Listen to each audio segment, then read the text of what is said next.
Iba't ibang kwento ang matutunghayan sa ito ang Confessions. Mga kwento mo, babasahin ko.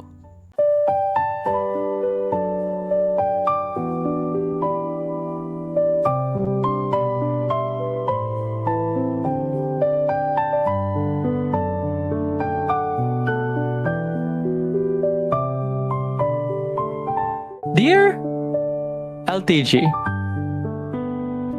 okay, I don't really have a very interesting confession, or at least a confession that could last an hour or a half. But I think that's because my life became more boring and boring. Before quarantine, I used to be a very sociable kid. I made friends with everyone. I talk a lot to any random person. And I used to do a lot like dance or sing and shit. However, when 2020 came and quarantine was announced, I was obviously saddened that I can't go outside. But I eventually channeled that inner extrovert of mine to online games like Among Us or Roblox, before the controversy. Skip past to 2023, my old school kicked me out along with other soon grade 6 students because they quote unquote no longer accepting elementary students anymore. And I moved into a new school, and suddenly I felt different. My old friends from high school are there, but I couldn't seem to talk to them. I became more erratic, and I almost got suspended for hitting a student. And now I graduated elementary without any friends. But I guess it doesn't matter since my sister was moving to another school in another city and I wanted to follow her. So I moved to a new city. Now I'm a high schooler now. And in a different school, and yet I still didn't make any friends. It's just a repeat from grade 6. It's hard to talk to anyone. My behavior becomes more erratic, and I move up to another grading without anyone close. This year's worse too, as when I eventually met a close friend, his parents suddenly decided to move him into a completely new city. Eventually, I was stuck at square one again. I started to wonder how or why that happened. Maybe it's because I gained a lot of weight than before quarantine. Or maybe I watched too much YouTube that I essentially created my own circle that's much different from my surroundings. Or maybe there's something that happened that led me to this introverted personality. Like my dad exposed my diary to the whole family, or my mother always telling me everyone and anyone about every single little thing she observes from me. This year, I think it worsened. I essentially made myself an enemy that could easily manipulate to the teacher and students about every action I do. My family began to address my personality change, often reminiscing about my extroverted past and mockingly ask what happened to your past self. And now the only way I could talk about my personal life is to a random confession show on a niche online radio station. I'm getting closer and closer into that graduation, and I've only dehumanized myself more and more. And I think losing this server is probably the only string left to drive me into a far worse path that I'm in now. I'm sorry if my confession isn't good enough or it feels like a nothing burger to the audience. I just don't have anything to say other than I hate myself. My name is Chris, and this is my confession. Minsan sa buhay natin, may mga tanong tayong pilit ibinubulong na lang sa hangin. Dahil natatakot ba tayong harapin ang totoo nitong sagot? Naranasan mo na ba yung pakiramdam na nandyan ka lang dahil kailangan ka nila?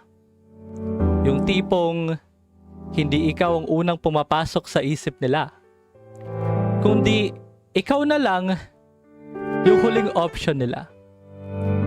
Masakit, hindi ba?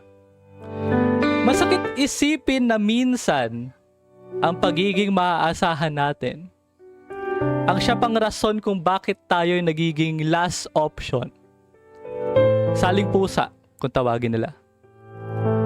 Yung binibigay mo yung oras mo, yung pagod mo, yung talent mo. Pero sa likod ng isip mo, alam mong hindi naman talaga ikaw ang unang pinili. Ikaw lang ang convenient. Ikaw lang ang pwede na. Hanggang kailan ka magiging placeholder sa kwento ng iba? Kailangan mo ba maranasan na ikaw naman ang piliin na walang pag-aalinlangan? Mga kalamaw, fellow gamers, ito po ang confession ni Triz. Dear LTG, ewan ko po ba kung bakit ganito ang pakiramdam ko. Pero parang lagi na lang akong nasa back burner. Hindi naman sa relationships, pero more on opportunities.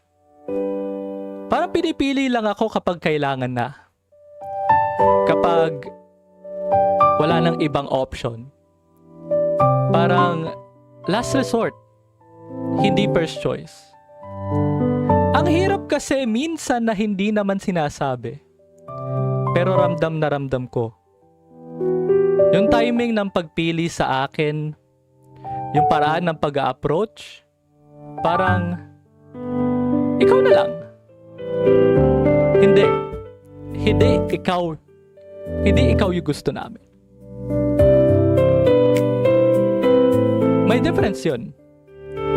And I feel it every single time. Paano kung ayaw ko? At paano kung gusto ko rin?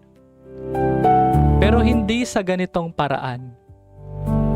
Like, for example, yung art graphic design sa school, hindi ko naman talaga gustong gawin eh. At that time, hindi yun yung space na gusto kong pasukin.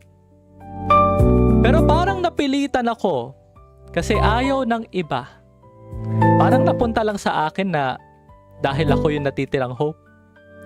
Hindi dahil nakita nila na yung potential ko in a meaningful way, but because conveniently cost-effective ako.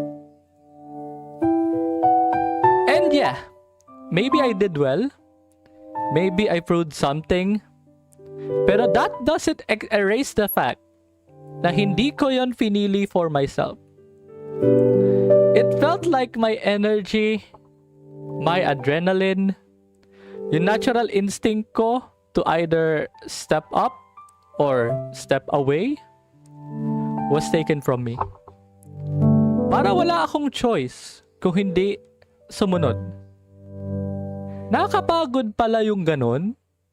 Yung ginagawa mo yung isang bagay na hindi dahil ang gusto mo, kundi dahil kailangan ka. Dahil ba doon lang ako nag-e-excel? Doon lang ba ako nakikita? Is that all I am to them? Kasi kapag may gap, kapag may kulang, kapag may ayaw, ako yung ipupush. Ako yung ipapasok, pero kapag may mas gusto, mas convenient, mas willing, bigla na lang ako nawawala sa picture. Parang filler lang ako. Placeholder. And that what hurts the most. What if ayokong maging fallback? What if gusto kong piliin ako when it matters, but not just when it's convenient? Tapos yung mga tingin nila sa akin, yung side eye, yung parang may halong panghuhusga. Kahit walang sinasabi, ang lakas ng dating, parang may expectation na dapat tanggapin ko na lang yung role na ibinibigay sa akin. At kapag hindi ko tinanggap, parang may mali sa akin. Those looks stuck on me like a dart. Naiiwan sila sa isip ko kahit tapos na yung moment. Inuulit-ulit ko sila. And it messes with how I see myself. Nakakairita, oo. But more than that, nakaubos. Nakaka-doubt. Minsan tuloy, naiisip ko, may value ba ako outside of being the reliable one? Outside of being the one who steps in when no one else will? Kasi oo, people say I should be grateful.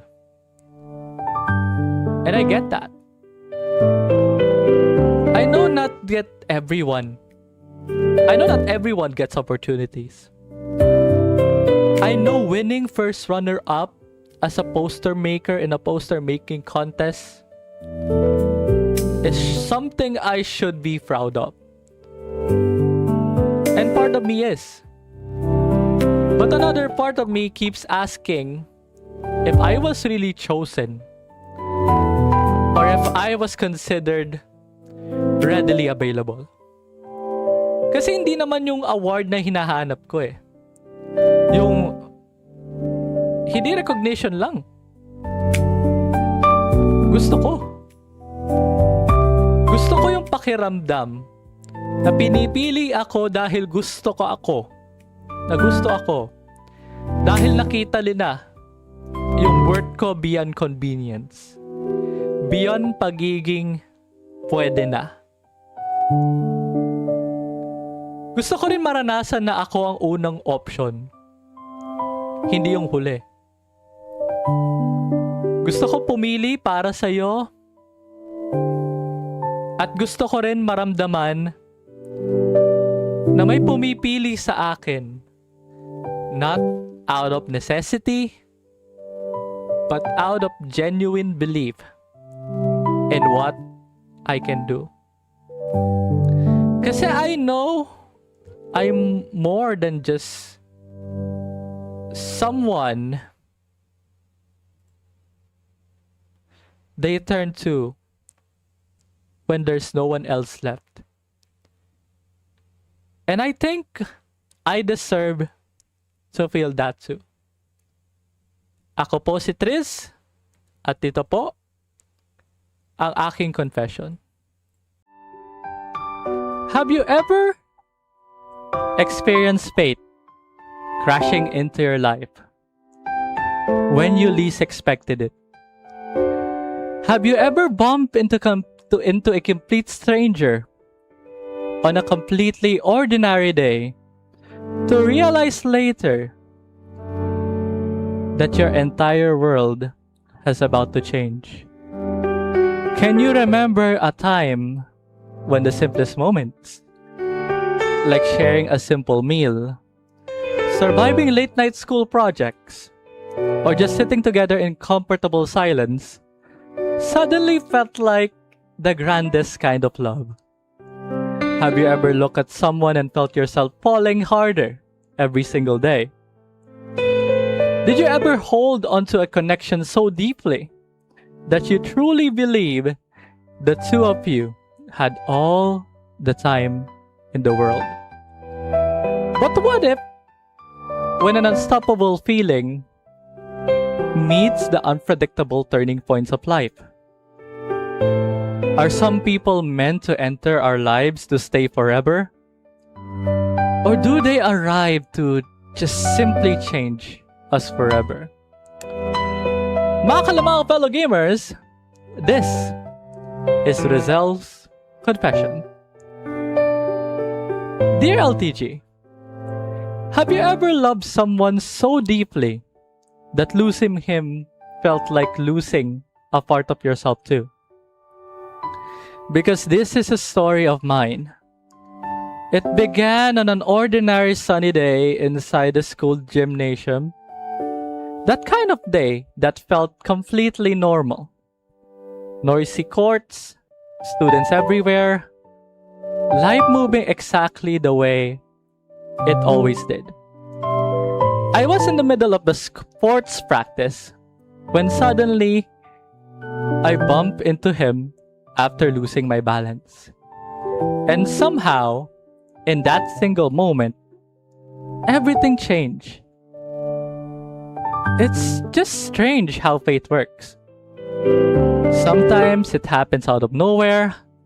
Sometimes it simply crashes into your life when you least expect it.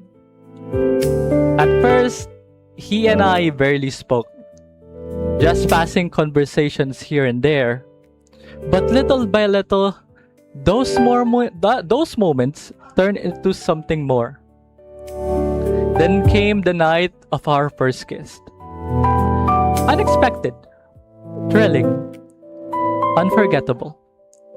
The kind of memory that stays with you no matter how much time passes.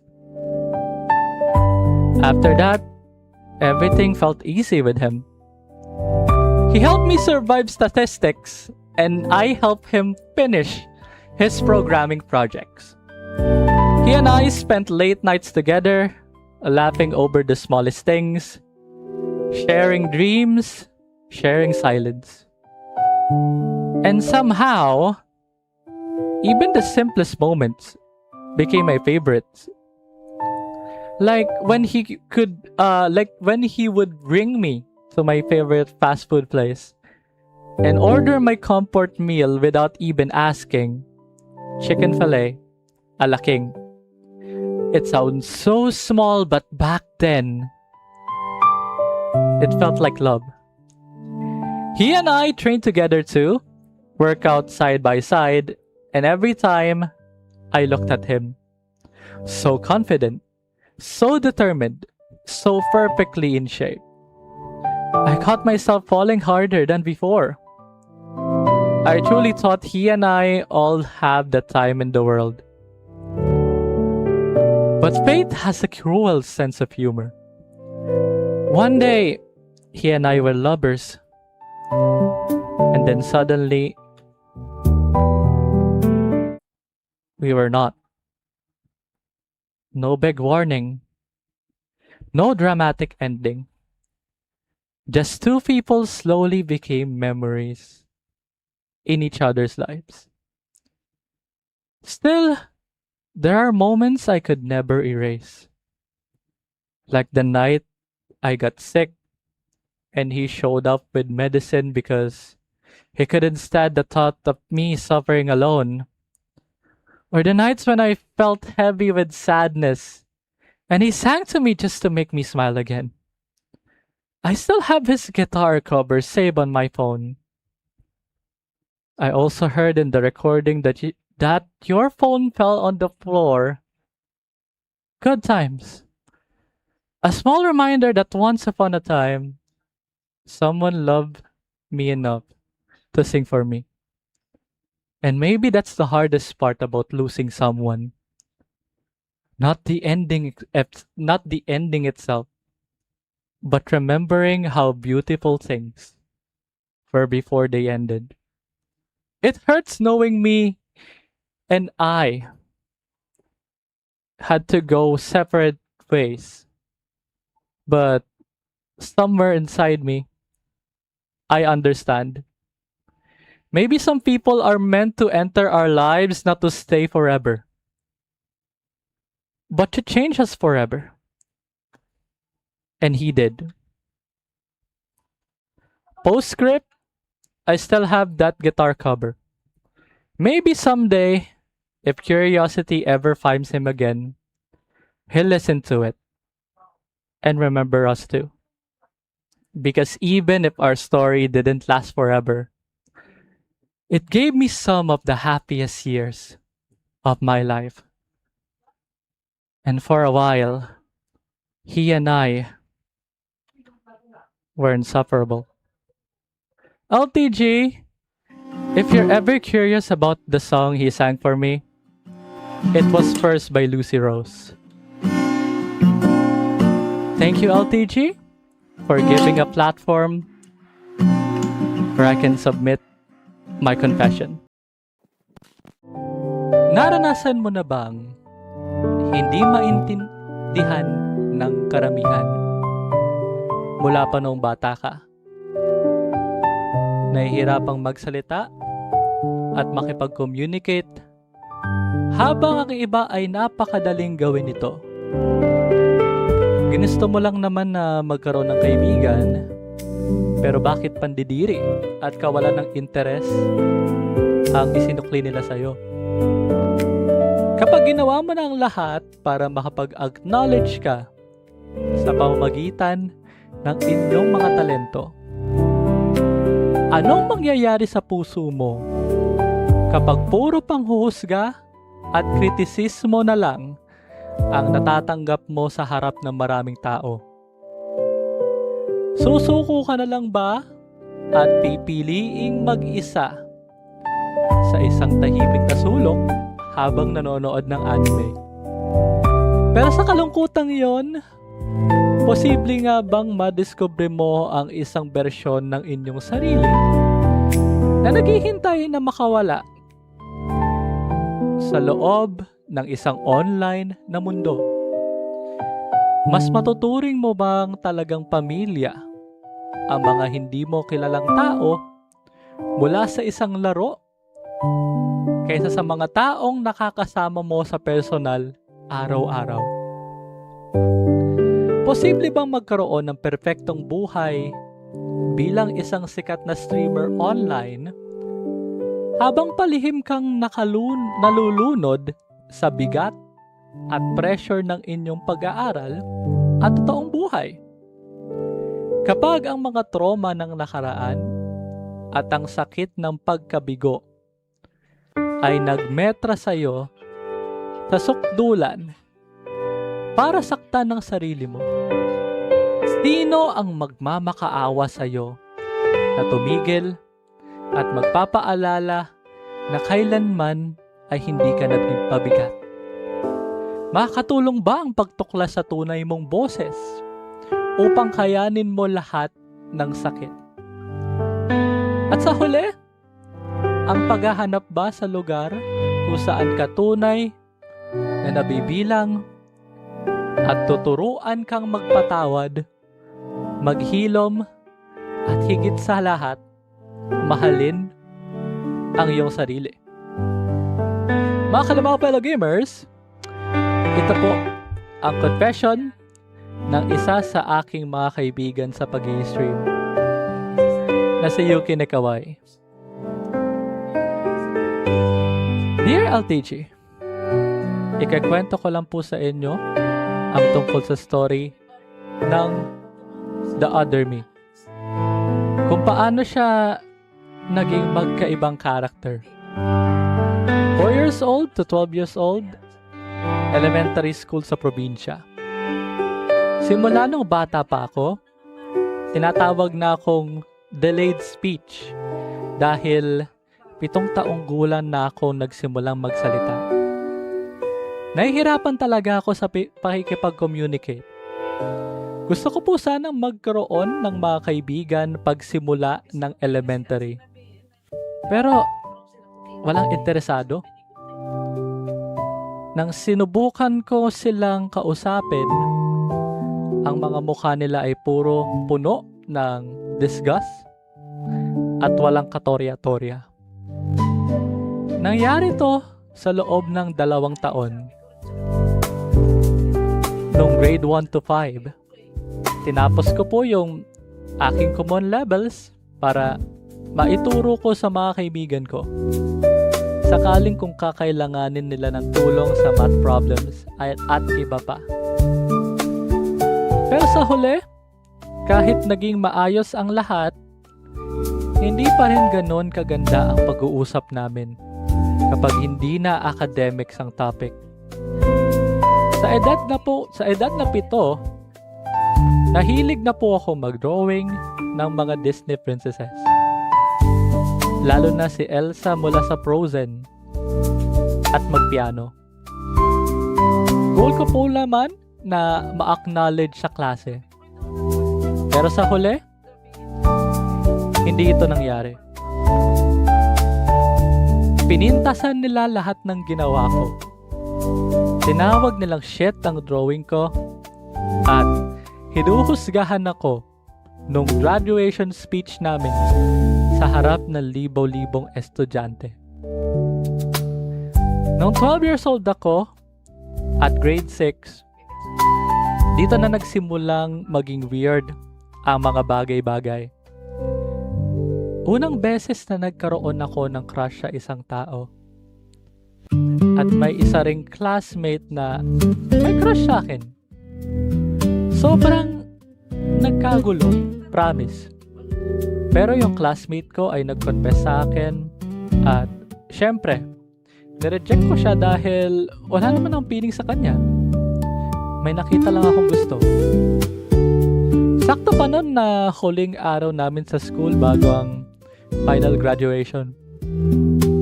Pagkalis ng mga classmates namin sa classroom, kami na lang yung 2 natira. Alam ko sobrang cringe at parang it's just a scene on an anime na kung saan nagko-confess ka sa isa't isa at kung ano-ano pa. Pero sa parte ko, hindi na ako nagulat o nag-expect dahil simula na nung nag-anime ako, hindi ko na alam. Alam ko na na mare-reject din ako. At okay lang yon. Sa wakas, graduation day na po mula nung grade 6. Mula sa sinasabi ko sa sarili ko, dahil sa mga naranasan ko, nagdesisyon akong maging tahimik na tao. Magsasalita lang kung magtatanong, at pagnonood ng anime o paglalaro ng games ang gagawin ko kapag free time ko sa school. Unang araw na ng junior high school life ko, grade 7 noong 2013. Wala expectations, pinanindigan ko lang lahat ng desisyon ko. Nakaupo sa sulok ng pader, nakikinig ng anime music, nanonood ng mga shoujo anime tulad ng Oregairo, Horimiya, Hyuka, Secret Base, My Little Monster, at iba pang 2010 animes na bago para sa akin. Naging payapa ang junior high hanggang sa may mangyaring odd. Nag-aaway yung 2 kong classmates. Akala ko lang nung una, nag-argumento lang sila tungkol sa kung ano yung topic. Parang boy stop o kung ano man. Dahil wala akong pake sa nangyari, pumunta ako sa banyo ng mga babae at naririnig ko yung mga girly classmates ko na pinagchichismisan ako. Nang makita nila akong naka-earphones dahil nakikinig ako ng mga AOT or Attack on Titan soundtracks, nilapitan po ako ng grupo ng mga magkakaibigan at tinanggal yung earphones ko. Akala ko susuntukin o babulin nila ako. Pero sinabi lang nila na patigilin ko daw yung 2 lalaki Tanong ko, bakit? Sinabi nila na yung dalawa ay may crush sa akin dahil sa math intelligence ko. At sobrang nakakagulat ito para sa akin. Deep inside, dahil hindi ko pa ito nararanasan sa buong buhay ko.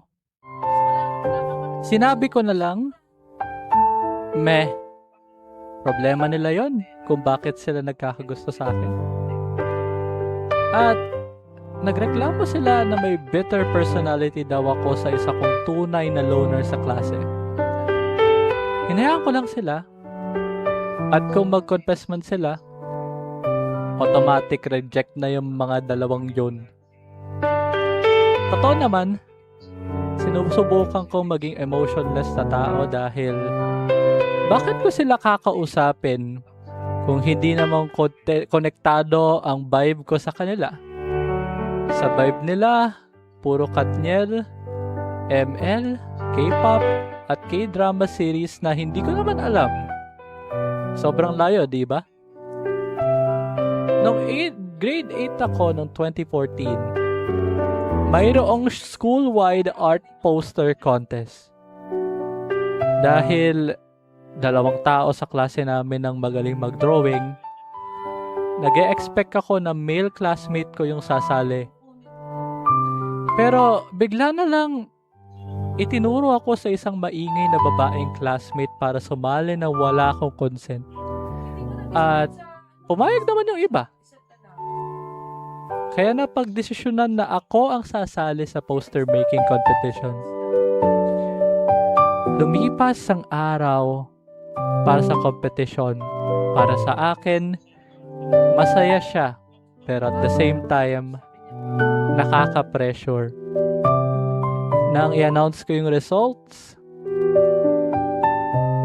nagulat at naging masaya ako sa loob ko dahil nakakuha ko ng second place. Pag-akyat ko sa stage, mayroong fast me na nagsasabing, ito na yung pagkakataon ko para ma-acknowledge ng mga classmates ko at ipapakita ko ang pasasalamat ko sa kanila at magiging malaya na mula sa egotism na ito. Pero pagdating ko sa stage, napansin ko na hindi pumapalakpak ang karamihan sa mga classmates ko. At yung iba ay yan, nakatingin lang sa mga phones nila. Parang ilang dosena lang ang pumapalakpak sa akin. Kasama na yung mga teachers ko. Naramdaman ko yung galit at matinding depresyon sa loob ko. Pag-uwi ko, hindi napansin ng mga magulang ko ang madilim kong expression at nagtanong lang tungkol sa academics at art contest. Sinabi ko na lang na nakakuha ko ng second place at okay naman dun sa kanila. At least, ginawa ko ito para sa fun. Nothing serious. Ngumiti ako ng bahagya at nag-good night na. Sinara ko ang pinto at nilak ito. Napansin ng mga magulang ko na may mental problems pa rin ako at ayun, nag-alala sila. Siguro napansin nila ang nararamdaman ko nung elementary at nararamdaman ko pa rin hanggang ngayon. Habang nakahiga sa kama, nakatitig lang ako sa kisame, iniisip ko na lang sa sarili ko na ano ba yung kulang sa akin? Hindi pa talaga ako interesting para sa grupo? Hindi ba ako worth it maging kaibigan? Sobrang tumama sa akin yung mga tanong na yun dahil curious ako at hindi ko pa nararamdaman ang ganito kadikit na sakit. Dahil parang maiiyak na lang ako. Naghanap ako ng distraction at nag-install ng laro na interesting para sa akin. At iyon ang Honkai Impact Third. Isang Japanese game na gawa ng Hoyoverse kung saan lalabanan mo ang mga monsters at kailangang maglaro kasama ng mga strangers o multiplayer at may sarili ring community para magkaroon ng kaibigan. Bago mag-grade 9, madalas ako maglaro ng Honkai Impact Third ng mag-isa na naging comfort zone ko basically. Pero bigla na lang nang marinig ko yung voice line ni Raiden May, parang mayroon din sa isa sa klase ko. Ang classmate kong si Jaren na naglalaro din ng Honkai Impact Third nang hindi inaasahan. Si Jaren ay isang matalinong babae at sobrang extraordinary ang masasabi ko lang. Ang sabi ko lang sa kanya ay isa siyang ambivert. Dahil magkatabi kami, napansin niya ang layo ng tingin ko habang nakatitig sa phone ko habang naka-AFK sa Honkai Impact Third.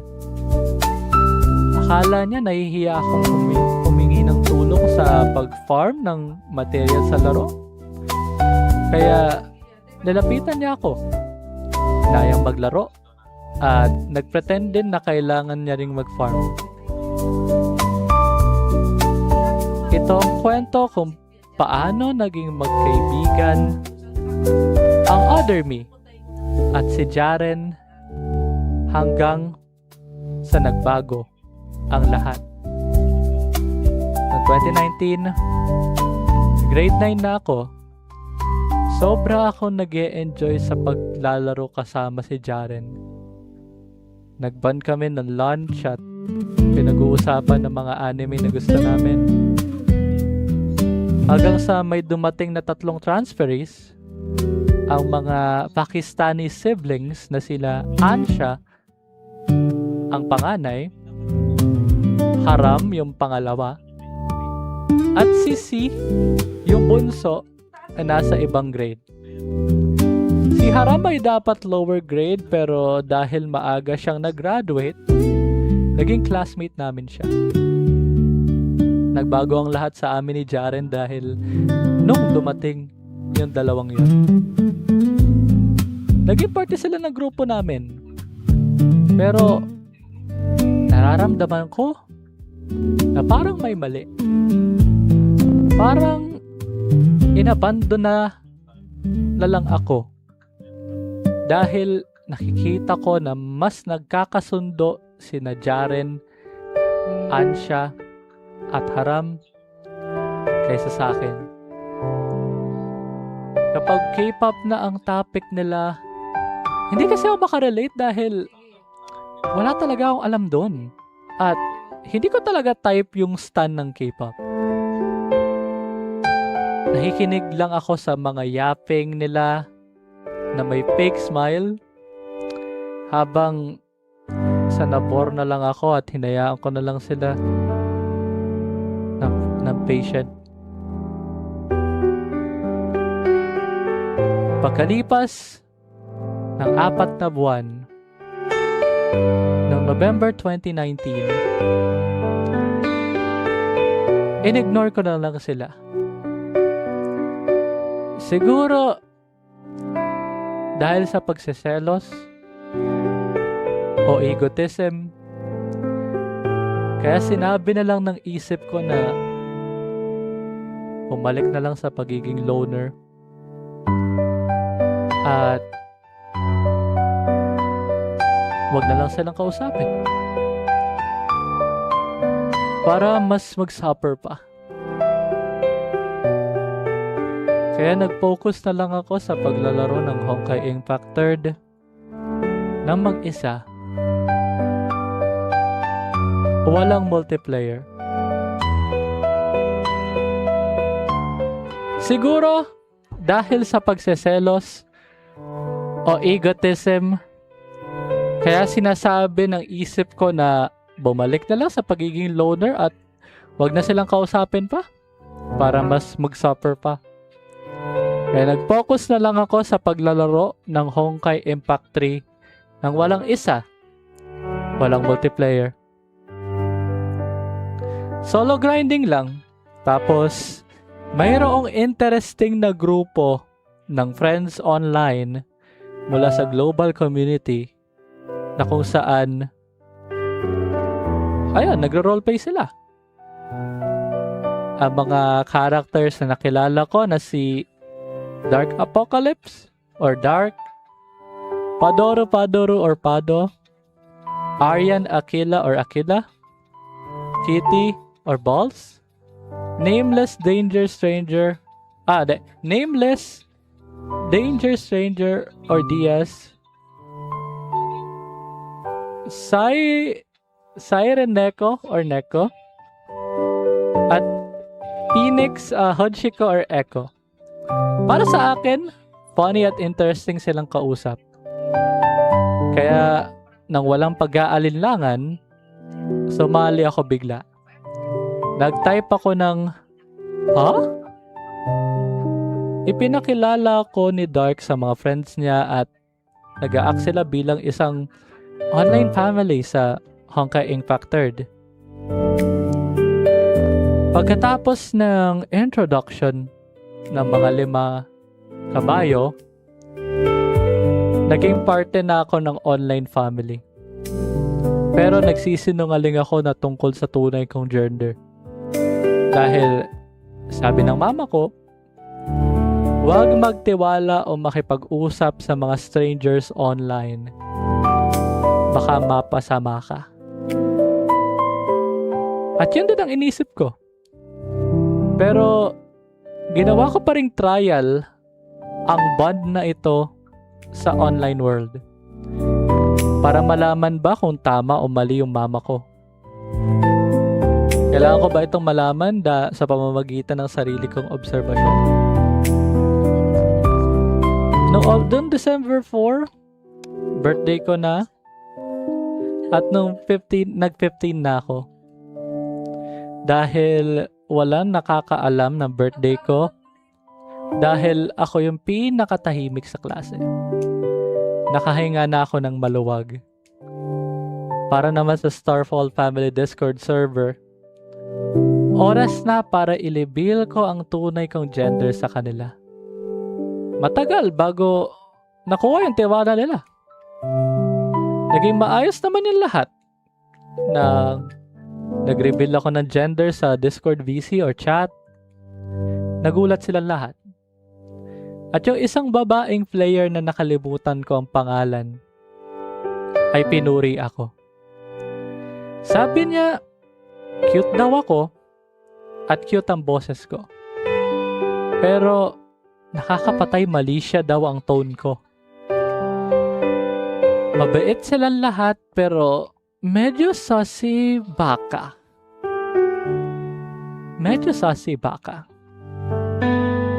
Para sa totoo lang, mabait silang tao at sobrang caring nila sa akin. Sigurong may mga taong mababait at meron ding masasama. Depende na lang kung ano talaga. Noong 2020 nang i-announce sa school na magiging online class na para sa susunod na semester, lahat ng classmates ko ay nagiyakan at naging emotional dahil hindi na nila makikita yung isa't isa face to face.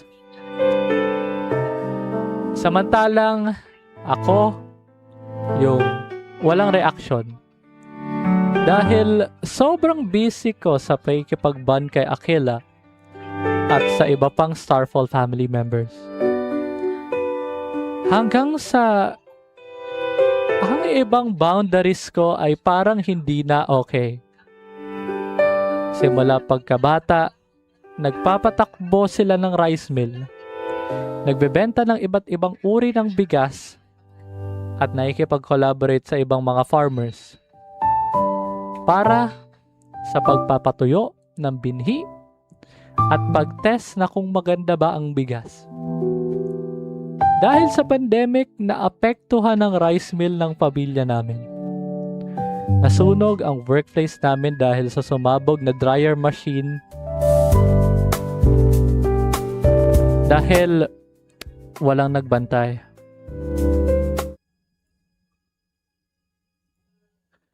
At dahil sa problema sa income, nag-aaway na ang papa at mama ko ng higit sa 1 taon.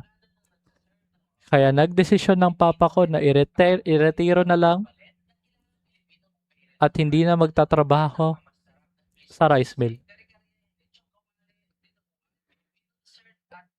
Dinala niya ang office desktop computer niya sa master bedroom at dahil sa problemang iyon, di na nakapag-chat sa online friends ko ng mga 4 to 5 weeks. Sinabi ko naman yung dahilan ko. Pabuti naman at naging considerate sila. Ito ang buhay ng junior high other me. Lagi siyang naka-isolate sa sulok ng armchair, nakikinig ng music at nanonood ng anime.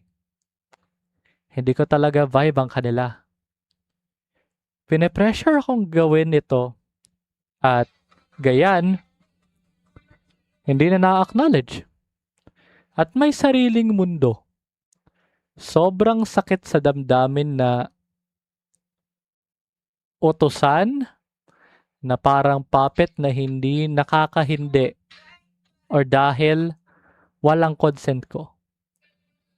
At dahil pandemic yon, ang dahilan na nagpabaksak ng negosyo ng pamilya ko. 17 years old to 21 years old.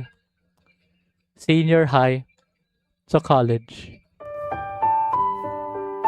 Pagkatapos ng matagal na pandemic mula 2019 hanggang 2021, marami nangyari tungkol sa negosyo at sa mga online friends ko. Kami ng mama ko ay unti-unting nakaka-recover sa rice mill business kahit na may panahong nagpapanik ang mga customers. Yan, bumibili ng Denorado at Cherry Blossom Rice na nagpasaya sa amin. Sa kabilang banda, ang Starfall Family RP ay unti-unti na ring nawawala dahil karamihan sa amin ay inactive at nalulungkot sa pagkawala ng isang kaibigan. At dahil doon, nawasak na yung buds na meron sa amin since 2019. Kaya umalis na lang ako ng tahimik. Pero may ibang members pa rin ng Starfall family na nag-aalala sa akin. At yun ay walang iba kundi si Akila. Habang tumatagal ang connection namin, mas marami kaming time na pinagsasamahan.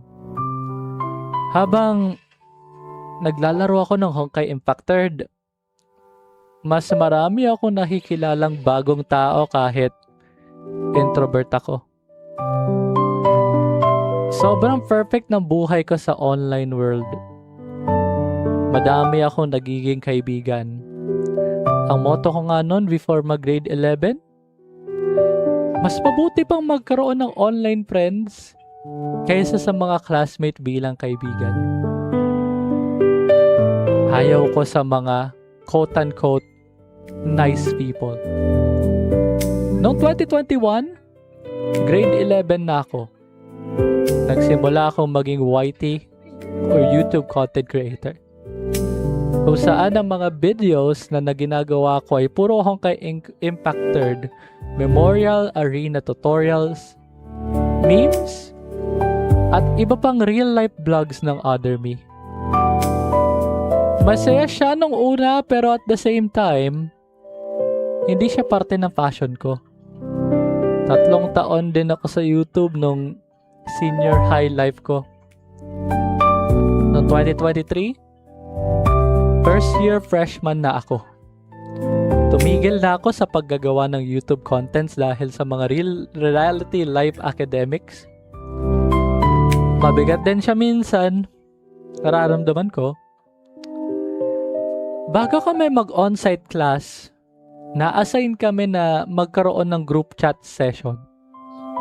Nahihiya ako at hindi ko alam kung kanino hihingi ng tulong dahil ilang taon din na rin akong hindi nakikipag-usap sa mga tao simula nung tumahimik ako at mga emosyon ko.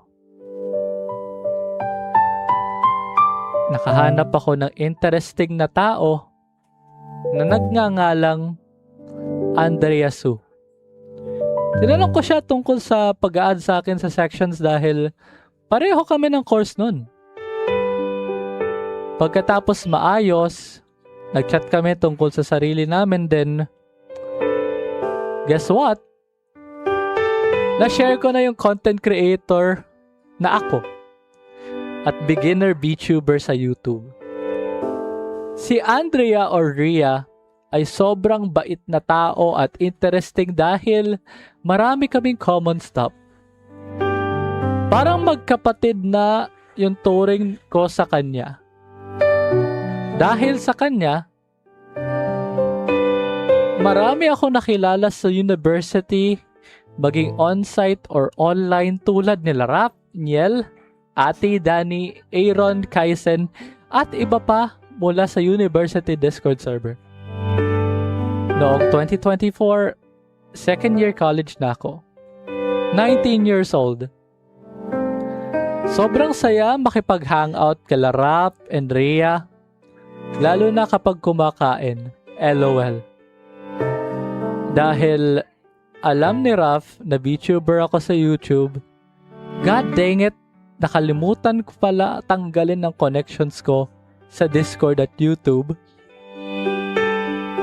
Nagsuggest siya na mag-stream ako sa Twitch dahil pwede akong kumita ng pera, aka Twitch affiliate. Kaya naghanda ako ng streaming design layout ko at simulan mag-stream sa Twitch noong February. Noong summer class namin, yun yung preparation para sa 3rd year. Sobrang bilis na na-reach ko ang goal na maging Twitch affiliate at ipinagtuloy ko ang pagsistream habang buhay. Kaya ko rin i-balance ang academics at streaming. Kaya salamat sa academic schedule ko. Noong 2024, nakalabas na rin ako na mag-isa dahil unang beses sa Metro Manila. Bakit? Siyempre, dahil gusto kong umattend ng concert ni Ado, ang Japanese utaite or singer. Hinahangaan ko siya simula nung grade 11 ako. Nang malaman ko ang personal life niya, mas lalo ko siya naintindihan dahil nakaka-relate ako sa pagiging walang kaibigan. Kaya nga ang debut song niyang Usewa ang lagi kong pinapakinggan. Kung hindi nyo alam ang Japanese translation ng Usewa, ay manahimik ka. Kaya ang ginawa ko, hindi ko sinabi sa mga magulang ko na pupunta pala ako ng SM Mall of Asia nang mag-isa at bumili ng ticket at merch na 2 keychains, isa sa pasalubong sa friend ko na Ado fan din at isa para sa akin. Sobrang sarap ng pagkain ko sa SM Mall of Asia pero sobrang mahal. Pero hey, worth it naman. Bumili ako sa IKEA Cafe by the way. Sobrang gusto ko yung spaghetti nila na may malaking meatballs. Yung Swedish meatballs. Sobrang busog, worthy. Pagkatapos ng concert, Sobrang rush hour na nung nakasakay ako ng carousel mula Pasay papuntang Quezon Hub. Nakauwi ako ng 11:40 p.m. Sobrang saya ko dahil unang beses kong umattend ng concert. At kinabukasan, tinanong ako ng mama ko dahil nag-post ako ng pictures niya sa My Story sa Messenger at Instagram nang hindi nag-iisip. Tungkol naman sa isang streaming career ko na naging successful talaga siya. Nakilala ko yung mga Filipino streamers tulad nila King Dax, Zero Devil PH, Goodman, Atlaers, I don't know, Bean Bingso, Yuki, Demi Jesus, at iba pa. Salamat kay Rap. Sa loob ng ilang buwan at taon, na-reach ko ang 100, 500, 800, at sa wakas, 1,000 followers. Gusto ko talaga umiyak sa harap nila para ipakita ang pasasalamat ko. Kahit si Aquila ay tinulungan ako sa career ko. Kaya sobrang pasasalamat ako na kasama ko sila. 2025 to 2026. Third year college na ako ngayon. 20 to 21 years old. Unang beses kong gumamit ng TikTok. Alam ko, matagal na ang TikTok ng pandemic. Nahuli lang ako. Kailangan lamang mag-post na parang YouTube short. At ang pinaka-interesting niya para sa akin ay ang gifting system sa TikTok live streaming. Dahil tuwing may nag-gift, makatanggap ka ng pera sa CashG o PayPal. Kaya nagsisimula akong mag-stream sa TikTok dahil at na-reach ko ang $70. Hindi lang streamer, naging aspiring depressing voice actor at naging voice impressionist din ako bilang content creator sa TikTok dahil karamihan sa videos ko ay solo at do-it emo or depressing roleplay scripts tulad ng quote-unquote useless smile. Ibubuhos ang scripts ko sa tunay kong emosyon at inilabas ang tunay na ako. Yung mga scripts na ayan ay base sa tunay na kwento ng buhay ko.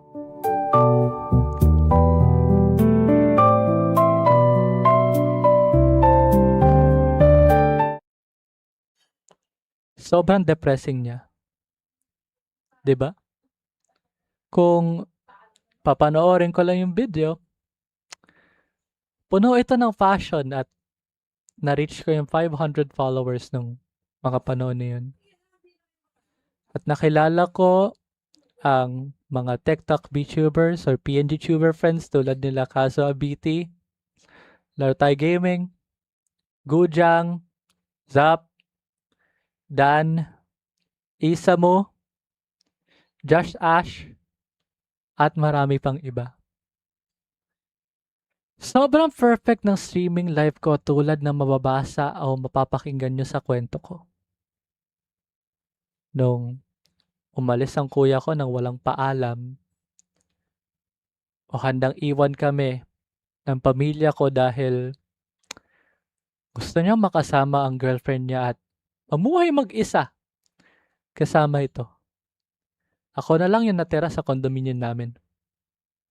Sobrang payapa pero nakakalungkot din na magkasama kami sa condo simula 2024. Tapos no nag-apply siya para sa master's degree sa UP Diliman sa music, umalis siya. At least para sa akin, may privacy ako at magagawa ko ang gusto ko sa pamamagitan ng paglilinis at pagiging responsable habang namumuhay na mag-isa. Lumipas ang mga masasayang panahon bilang isang successful na VTuber streamer hanggang sa dumating ang final sa academics. Nagkaroon ako ng unalival thought dahil bumagsak ako sa major subject sa exam ko. Sa kabila ng lahat ng efforts ko, bumagsak pa rin ako. Kahit ganun pa ako mag-practice, bumagsak pa rin ako sa unang term ko. Sinubukan kong tapusin na ang aking buhay ng 2 beses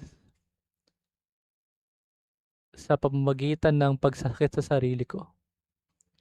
Sinuntok ko yung sarili ko hanggang sa magkaroon ng pasa at binabalot ko yung sarili ko ng kumot para hindi makahinga. Tragic, di ba? Hindi ito ang unang beses. Nangyari na ito nung junior high school. Nung pumanaw na si Lolo, nung nabully ako, nung na-offend ako, at nasaktan ako. Gusto kong saktan yung sarili ko ng higit pa sa hanggang sa mawalan ng malay. Pero hindi pa rin ito matutuloy. Nakiusap si Akila ng maraming beses na itigil ko na yung pagsasakit sa sarili ko dahil sobra siyang nag-aalala. At sinabi niya na hindi ako nag-iisa at hindi ako pabigat at huwag kong sisisihin ang sarili ko. Hindi ko talaga alam kung bakit ganito yung nararamdaman ko. Sobrang complicated kahit masaya naman ako sa streaming, pero at the same time, nararamdaman ko yung bigat ng pressure sa academics. Lahat simula nung 3rd year ay sobrang complicated talaga. Noong January to February 2026, nagdesisyon na po akong mag-hiatus at mag-focus sa pamilya ko at sa mental health recovery ko. Suggestion yun ni Akila. Habang naka-hiatus, pinapatuloy ko ang paggawa ng voice acting content. Paggawa ng mga masterpiece scripts ko na may kaugnayan sa nangyari ng mga unalival thoughts ko. POV, you have an emo girlfriend, quote unquote.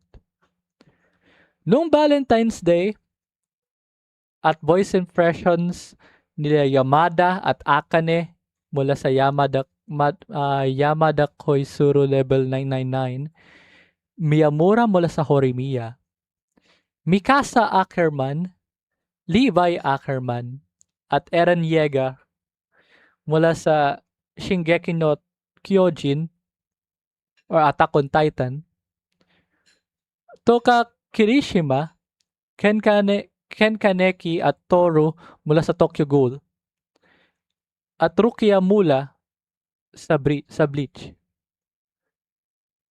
Sobrang nakakatulong ito para sa akin, para makayanan ko ang mga bagay-bagay para sa mental health recovery ko. Hindi ko na nga matandaan kung paano ako naging voice actor.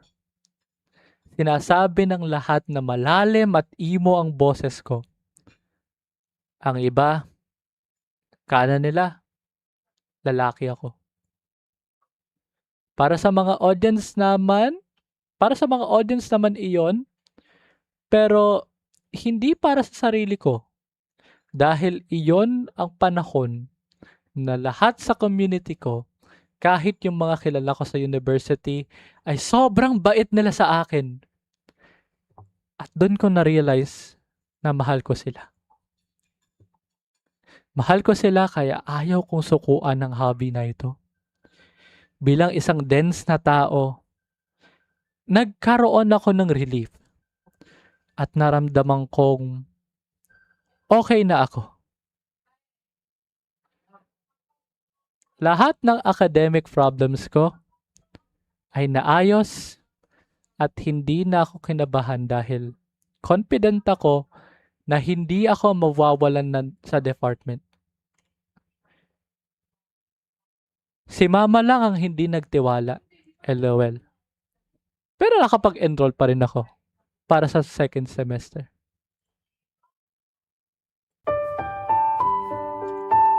Noong March 2026, bumalik na ako sa Metro Manila para sa isang on-site classes para sa third year, second term. Bumalik na ako sa pag-i-stream sa TikTok at Twitch at bumalik din sa paggawa ng art commissions.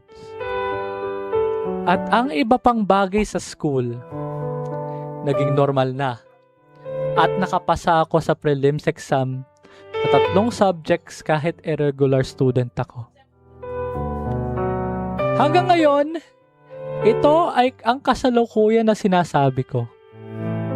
Marami akong natututunang life lessons habang isinusulat ko ang confession o diary na ito tungkol sa buhay ko. Kung pwede lang na sana ako yung mag-time travel sa nakaraan. Sasabihan ko siya ng maraming beses kahit matigas ng ulo niya na magiging okay din ang lahat. Maging iyong sarili ka lang. At labanan mo yung mga bullies. Ang pagkakaroon ng kaibigan ay matagal na talaga. Maging patient ka lang. At magtiwala sa mga taong nag-aalala sa'yo, maging sa real life or online world. Kahit man ang problema mo, hindi ka nag-iisa. Lagi silang nandyan para makinig sa'yo. At higit sa lahat, patatawarin mo sila ng madali. Kahit yung mga nagpahirap sa'yo, o kahit ang sarili mo, matuto kang mahalin ang sarili mo. Ako po, si Yukine Kawaii, isang VTuber, PNG tuber, streamer sa TikTok at Twitch. At ito po ang aking confession. Have you ever noticed how life is full of unpredictable seasons? Do you remember a time when you started your journey shining so bright, feeling like you held the world in the palm of your hands? But what exactly happens when that applause fades and the world suddenly feels cold and unfamiliar? Have you ever felt like you are speaking out loud, but no one is truly listening? Can you imagine the heavy burdens our sender has carried since his very own childhood? How does it feel to navigate a deeply personal journey of feeling disconnected from the rest of the world simply for being yourself? Isn't it entirely exhausting to give your absolute all in your passions, your pursuits, and your love, only to feel like you are constantly falling short and being misunderstood by the people around you? Could this letter actually be a quiet plea for genuine connection? Do we not all share that deep yearning to find a place where we belong, outside people who will accept us without any judgment? Doesn't everyone just hope to find someone whose arms they can safely cry in. Smileys and fellow gamers, this is a confession of an anonymous letter sender. Dear LTG, ever since I was a kid, I felt like I achieved everything. I got a gold medal for the first grade recognition because I was good at anything. That was first grade. I continued to make friends throughout elementary. But everything went down when I started to get bullied. I'm starting to see flaws in myself.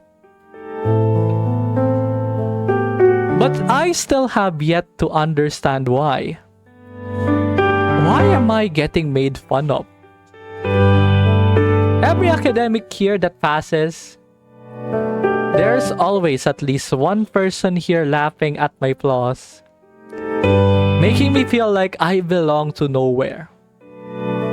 I spoke alone. I kept imagining things that I have interest for. I imagined myself being in a documentary or a stream commentating things around me. Those are the things that I kept getting made fun of. But those aren't the major things that I keep getting made fun of. It's mostly that I am vulnerable. That I would believe anything. Every time they gaslit me into thinking I made something wrong, I believe it anyway. I kept crying. I even have one of the worst bullies who even kept swearing at me like I did something wrong. I don't even know where he is now.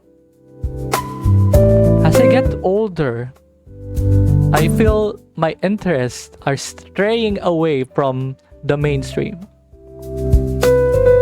I am more interested in Sonic the Hedgehog than Mobile Legends. I am listening to more obscure music more than mainstream.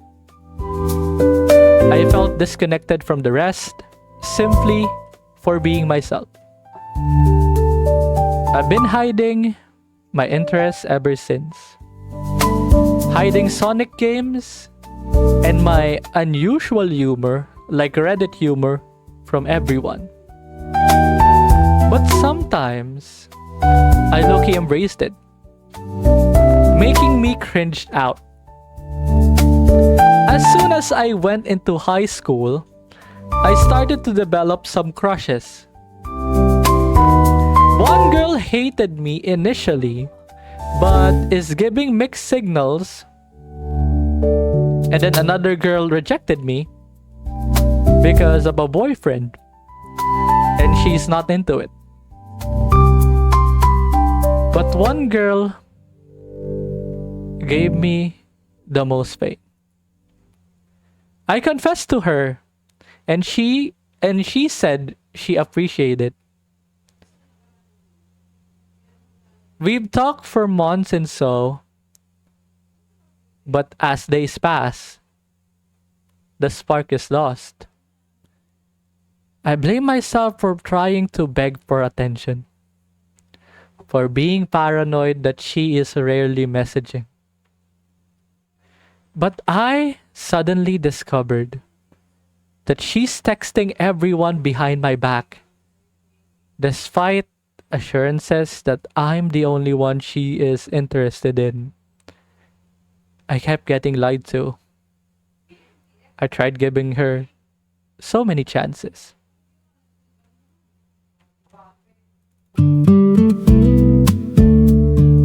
As days pass, the girl started asking me for help. I don't want to disclose what kind of help she gives.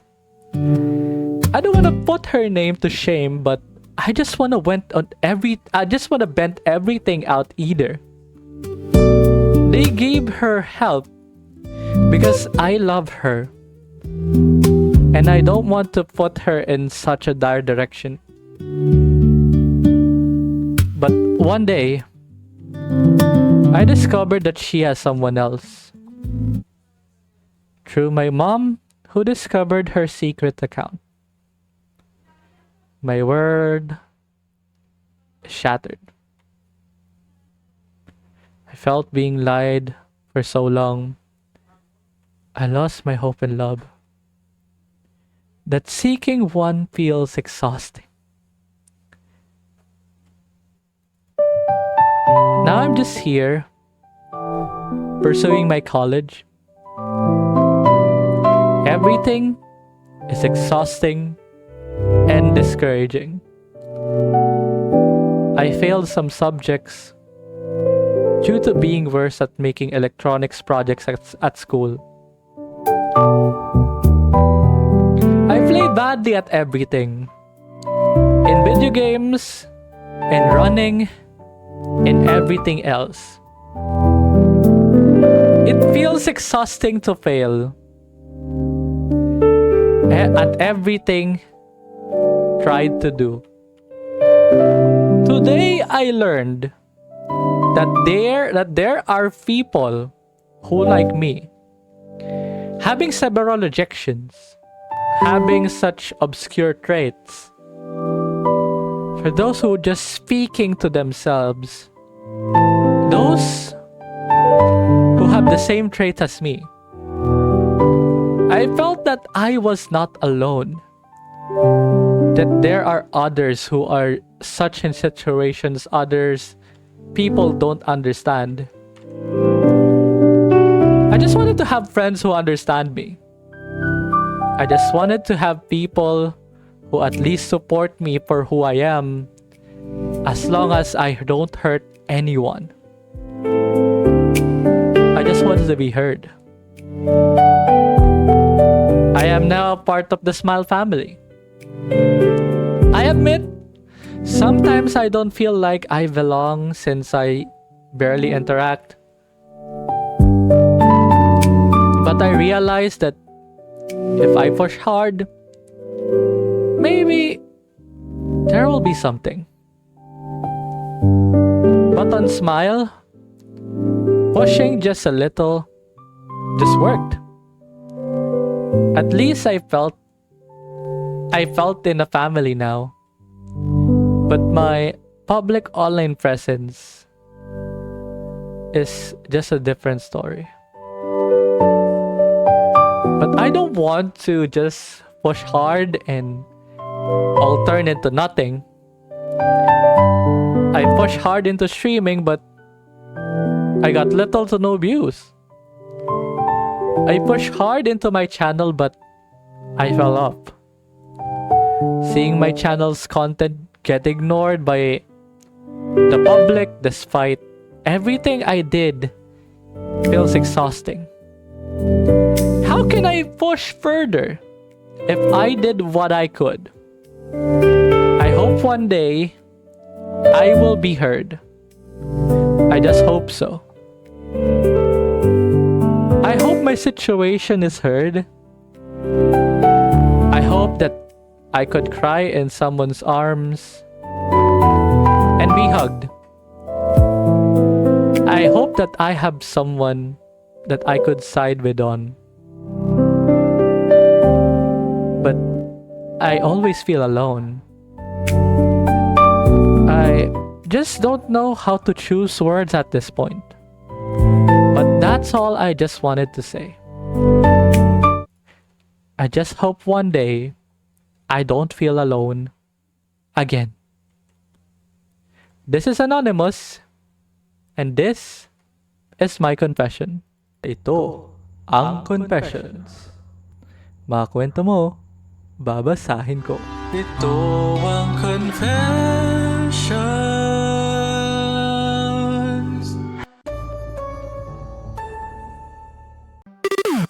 This is the LPG Podcast Network.